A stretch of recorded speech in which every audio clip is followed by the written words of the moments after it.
अब section number 191 पे हम आते हैं। यहाँ पे राइटिंग के बारे में बात करी गई। इसमें लिखा हुआ है कि अगर एक अनलॉफुल असेंबली जो है ये फोर्स को यूज करती है, ये फोर्स या फिर वायलेंस को यूज करती है, तो यहाँ पे राइटिंग कमिट हो जाएगी। तो हमको ये भी याद रखना है कि राइटिंग जो है, राइट जो है, ये भी 5 या फिर 5 से ज्यादा लोग ही कमिट कर सकते हैं।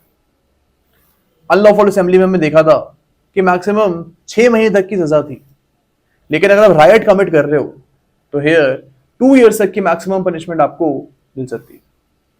ओके, एंड अगर आप डेडली वेपन के साथ यहाँ पे राइट को कमिट कर रहे हो, यानी सपोज गोली वोली लेके आप आ रहे हो और यहाँ पे आप दंगा कर रहे हो, then in this case 5 years तक की मैक्सिमम पनिशमेंट आपको मिल सकती है। ओके, अब सेक्शन नंबर 192 पे हम आते हैं। इसमें लिखा हुआ है कि अगर आप किसी भी ग्रुप को रायट करने के लिए प्रोवोक कर रहे हो, तो यहाँ पे जो पर्सन प्रोवोक कर रहे हैं, जो पर्सन यहाँ पे उत्साह है, इसको आप सेक्शन नंबर 192 में पनिश कर सकते हो। अब ये सेक्शन जो है प्रीलिम्स में इसके बारे में पूछ लेते हैं, एंड इसमें से कोई ज्यादा मुश्किल क्वेश्चन नहीं आता है। सिर्फ यही पूछते हैं कि वांट ओनली शब्द का यूज कौन से सेक्शन में किया हुआ है। अब वांट ओनली का यह मतलब होता है इन अ रेकलेस वे, यानी अगर आप रेकलेस मैनर में एक असेंबली को रायट करने के लिए प्रोवोक कर रहे हो, तो सेक्शन नंबर 192 में आपको पनिशमेंट मिल सकती है। अब सेक्शन नंबर 193 के ऊपर हम आते हैं। यहाँ पे लिखा हुआ है कि अगर आपकी खुद की जमीन के ऊपर, सपोज आपके घर के अंदर यहाँ पे राइट कमिट हो रहा है, या फिर उस हाउस को जो मैनेज कर रहा था, जो उस हाउस का एजेंट था, इसको आप सेक्शन नंबर 193 में यहाँ पे पनिश कर सकते हो। अब इस सेक्शन में ज्यादा हमको डीप जाने की जरूरत नहीं है, it's not a very important section, but आपको बस इतना पता होना चाहिए कि यहाँ पे जो ओनर ऑफ द प्रॉपर्टी है, इसको भी आप पनिश कर सकते हो अगर उसी की जमीन पे राइट कमिट हो रहा था एंड इसने पुलिस को इन्फॉर्म नहीं किया, यानी इसने राइट को रोकने के लिए कोई भी इफेक्टिव प्रोसीजर नहीं अपनाया था। अब सेक्शन नंबर 194 पे हम आते हैं।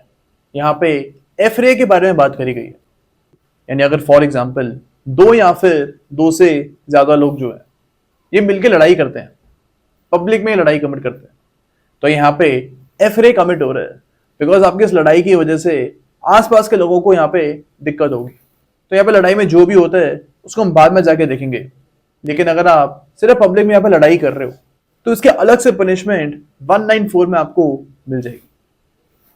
ओके, यहाँ पे आप देख रहे हो मैक्सिमम 1 मंथ तक की पनिशमेंट आपको मिल सकती है। अब सेक्शन नंबर 195 पे हम आते हैं। इसमें लिखा हुआ है कि अगर कोई भी पब्लिक सर्वेंट, सपोज पुलिस जो है, ये राइट को रोकने के लिए आते हैं एंड आपने इस पुलिस ऑफिसर के ऊपर ही हमला कर दिया, तो सेक्शन नंबर 195 में आपको पनिशमेंट मिल सकती है।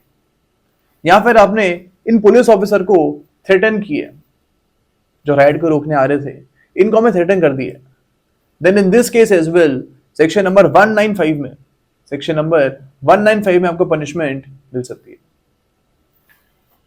हमको याद रखना है कि 195 तभी अप्लाई होगा जब एक पब्लिक ऑफिसर एक अनलॉफुल असेंबली को रोकने के लिए, या फिर एक राइट को रोकने के लिए, या फिर एक एफरे की सिचुएशन को रोकने के लिए वहां पे आ रहे हैं एंड इनको आप थ्रेटन कर रहे हो या फिर आप इनको असॉल्ट कर रहे हो, then you can punish these persons under section number 195।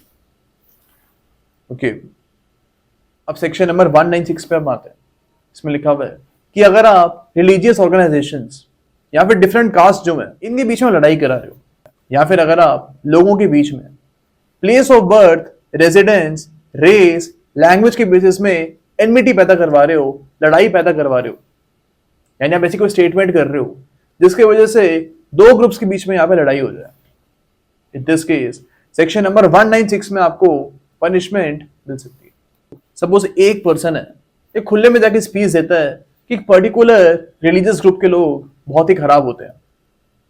Okay, तो यहाँ पे अगर इसकी इंटेंशन ये थी कि वो जो क्राउड है जो उनकी स्पीच को सुन रहे हैं ये भड़क जाए और सामने वाले रिलीजन के ऊपर अटैक कर दे, then in this particular case section number 196 में जो स्पीच दे रहे थे पर्सन, इनको आप सेक्शन नंबर 196 में यहाँ पे कन्विक्ट कर सकते हो।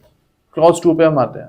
इसमें लिखा हुआ है कि अगर आप ये स्टेटमेंट जो है जिसकी वजह से 2 कास्ट या फिर 2 रिलीजन के बीच में लड़ाई हो जाती है, ये स्टेटमेंट आप एक प्लेस ऑफ वर्शिप में देते हो, यानी जहां पे लोग पूजा करते हैं, वहां पे आप स्टेटमेंट को जाके मेक करते हो, then in this case clause 2 में आपको थोड़ी सी ज्यादा पनिशमेंट मिल सकती है, एंड मैक्सिमम यहाँ पे 5 ईयर्स तक की पनिशमेंट आपको मिल सकती है। अब सेक्शन नंबर 197 पे हम आते हैं। इसमें लिखा हुआ है कि अगर आप कोई भी ऐसी स्टेटमेंट मेक करते हो जहां पे आप ये बोल रहे हो कि एक पर्टिकुलर क्लास ऑफ पीपल जो है ये इंडिया के साथ कभी भी फेथफुल नहीं हो सकते। ओके, फॉर एग्जांपल ए बोलता है कि एक रिलीजियस ग्रुप के लोग जो हैं ये इंडिया के साथ कभी भी फेथफुल हो ही नहीं सकते। Then in this case section number 197 में आप इनको पनिश कर सकते हो, जो स्टेटमेंट मेक कर रहा है सेक्शन नंबर 197 में आप इनको पनिश कर सकते हो। एक सेकंड एग्जांपल हम लेते हैं। फॉर एग्जांपल ए बोलता है कि एक पर्टिकुलर लैंग्वेज को बोलने वाले लोग कभी भी इंडिया के साथ फेथफुल हो ही नहीं सकते। देन ऑल्सो सेक्शन नंबर 197 का ऑफेंस कमिट हो रहा है। ओके, या फिर फॉर एग्जांपल ए जो है ये बोलता है कि एक पर्टिकुलर ग्रुप, एक पर्टिकुलर रिलीजन के लोग जो हैं इनको सिटीजन ऑफ इंडिया रहना ही नहीं चाहिए, इनकी सिटीजनशिप छीन लेनी चाहिए। In this particular case as well section number 197 में आप इनको पनिश कर सकते हो। या फिर आप कोई भी फॉल्स इंफॉर्मेशन जो है ये चला रहे हो जिसकी वजह से सॉवरेनिटी, इंटीग्रिटी और सिक्योरिटी ऑफ इंडिया जो है ये थ्रेटन हो रही है, then in this case as well section number 197 में आपको पनिशमेंट मिल सकती है। ओके, एंड क्लॉज 2 इसका भी बोलता है कि अगर ये स्टेटमेंट आप एक प्लेस ऑफ वर्शिप में दे रहे हो या फिर एक ऐसी जगह पे दे रहे हो जहां पे एक रिलीजियस सेरेमनी चल रही है, देन इन दिस केस आपको थोड़ी एक्स्ट्रा पनिशमेंट मिल सकती है, एंड मैक्सिमम यहाँ पे 5 ईयर्स तक की पनिशमेंट मिल सकती है। क्लॉज 1 में आप देखोगे तो मैक्सिमम 3 ईयर्स की पनिशमेंट मिल सकती है, लेकिन क्लॉज 2 में आप देख रहे हो मैक्सिमम 5 ईयर्स की पनिशमेंट यहाँ पे मिल सकती है। ओके